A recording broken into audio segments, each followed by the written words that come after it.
We're very pleased to have an award-winning broadcaster, an author, and a great friend of Americans for Prosperity here with us today, John Stossel.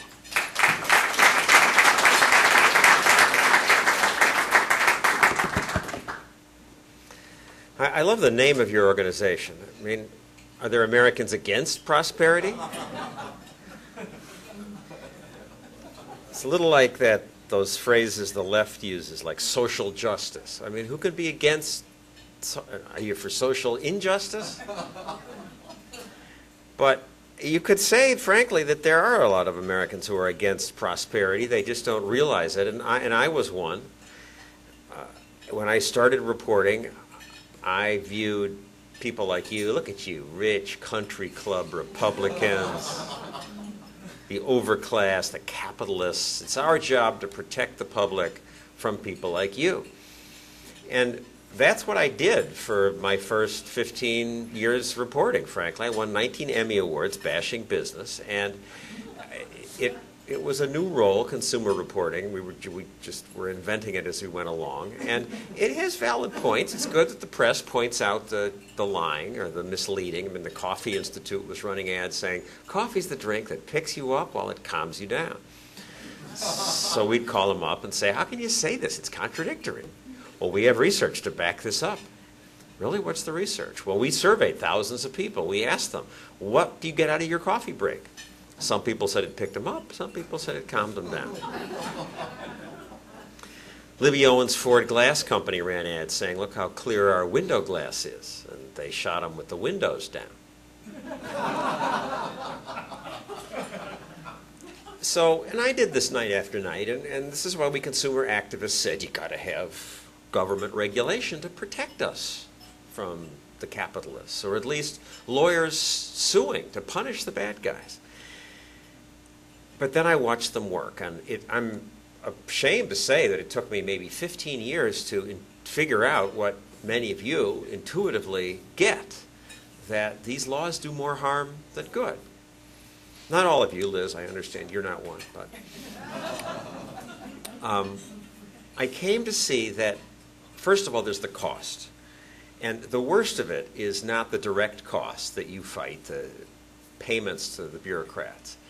You know, that's significant. But I would say the bigger cost is the indirect cost. All the money that's spent and the creative energy that's lost just trying to figure out what all the new rules are and obey them or get around them or hire a lobbying organization to keep Springfield or Washington from putting you out of business. That's all creative energy that could be going into making better products. You got the smartest kids who, I went to New Trier, going to good colleges, going where? To law school rather than medical school or engineering or physics. And that doesn't make America more prosperous. I understand why they're doing it. It's where the action is. But it's not that good for the country. What did all this rulemaking do and all this suing? Well, what started to bring me around was I soon saw it didn't even work on the obvious crooks, on the people selling the breast enlargers or the burn fat while you sleep pills. They kept getting away with it. I mean, they're still getting away with it.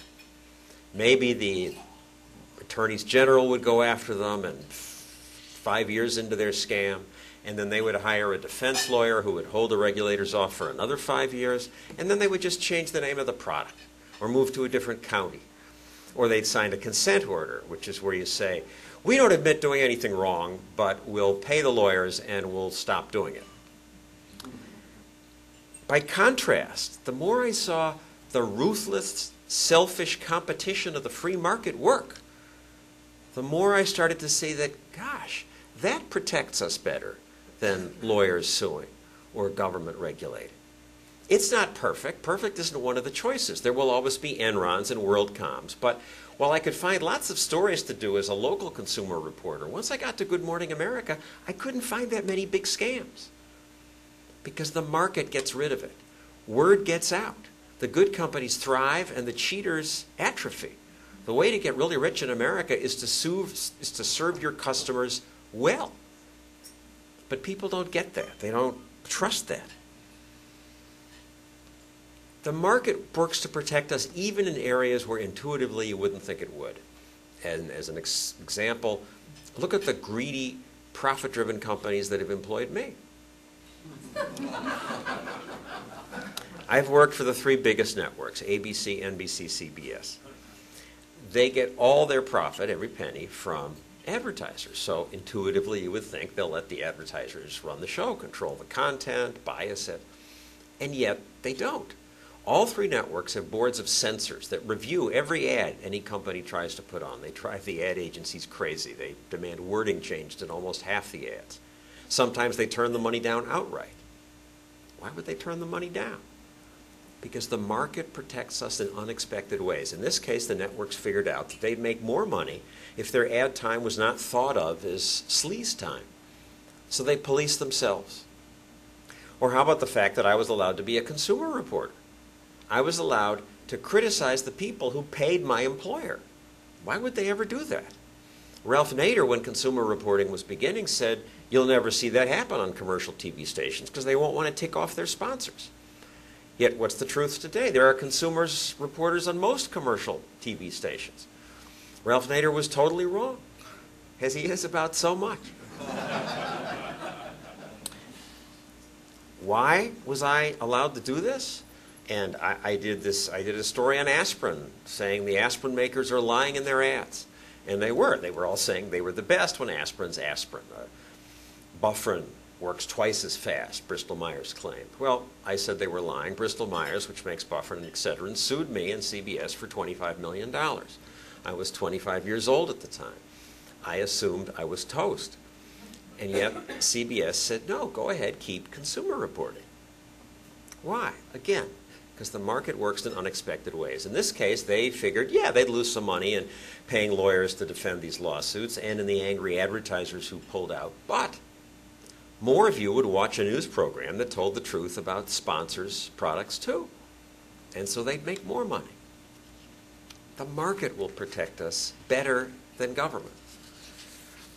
Now, when I tell people this, they say, well, maybe that'll work for trivial stuff like that, but when it comes to the serious stuff, whether we're safe, whether we live or die, then you got to have government, because we can't judge these things for ourselves. We need OSHA to protect the workers and the CPSC to look for the dangerous products, and the DEA and the FDA and the whole alphabet soup of agencies that keep growing in Springfield and D.C.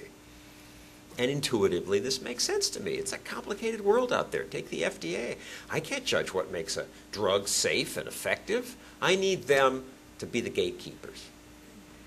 But now I have to say, because these regulations, by interfering with the market, always create nasty, unexpected side effects. And they're worse than the good government does. Let's look at it in just one area where I would say most of you would say, we got to have regulation. Let's look at the FDA. Their mandate is to make sure the drug is safe and effective. And as I said, that sounds like a good thing. And their first big success, some of you are old enough to remember it, was the drug thalidomide. This was something that women took during pregnancy. It prevented morning sickness, but some of the women gave birth to kids with no arms and no legs. It wasn't that the government was so smart that it protected us. It was just so slow in approving things that by the time thalidomide was toward the end of the approval process, the bad effects were being seen in other countries. So I'm glad they protected us from thalidomide. But is it worth it? I don't think so anymore.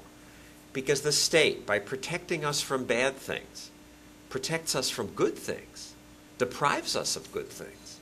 And that's worse. Now let me explain.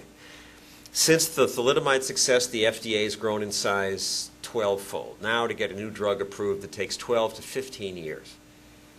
Some years ago, they proudly announced at a news conference that they were approving a new heart drug. This new beta blocker will save 14,000 American lives a year, they said.